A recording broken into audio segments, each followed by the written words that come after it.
You know, it's also hard to go door to door and have a lot of people say like, well, this sounds very noble, but, you know, really Americans just don't care about this stuff.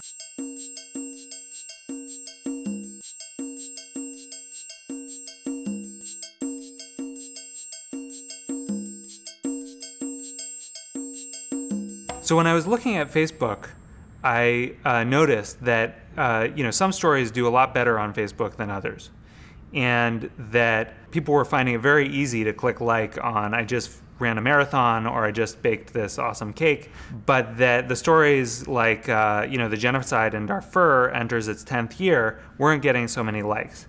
And in a world where, you know, the Facebook algorithm, you know, shows the stories that get lots of social love to more people and shows the stories that don't to less people, you know, what does that mean? Does that mean that we don't find out about important but unpleasant things that are happening?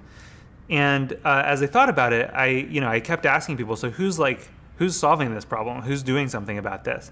And I started to realize, like, if I wanted this problem to be solved, then I actually had to kind of put my money where my mouth was and try to figure out how to solve it.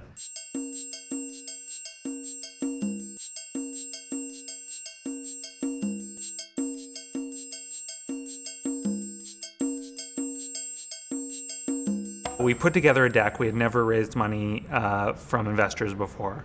And we started to take it around to people and pitch them. And you know, those initial meetings were kind of hard. You know, people were looking at it and saying, okay, like, look, this looks like a very nice social purpose thing, but you're just not going to find millions and millions of people who are interested in this stuff. Like, look at American media. Desperate Housewives and American Idol, like, these are the things that Americans want.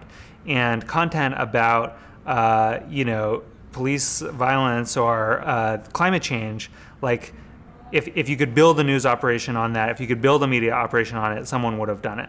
So we'd walk out of these meetings and we'd think, you know, maybe they're right. Maybe people aren't, you know, interested in this stuff. Maybe we're just a little too idealistic about this thing. Maybe, you know, the bet we're making on people to be interested is wrong.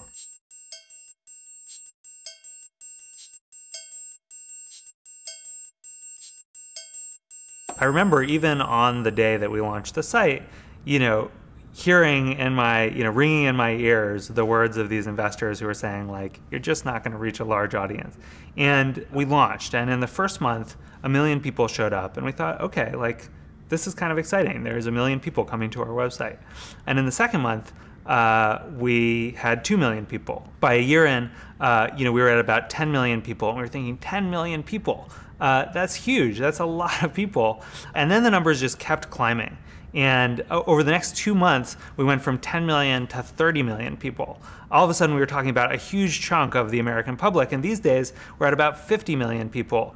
100%, you can say, there is an appetite for content about stuff that matters. People are interested. That's the most exciting thing to me in some ways is, you know, it's really awesome to be running this company that is growing, but being able to say, you know, more broadly than Upworthy, that it's not time to give up on a mass audience for things that matter. That's the thing that's the most satisfying to me about being where I am today.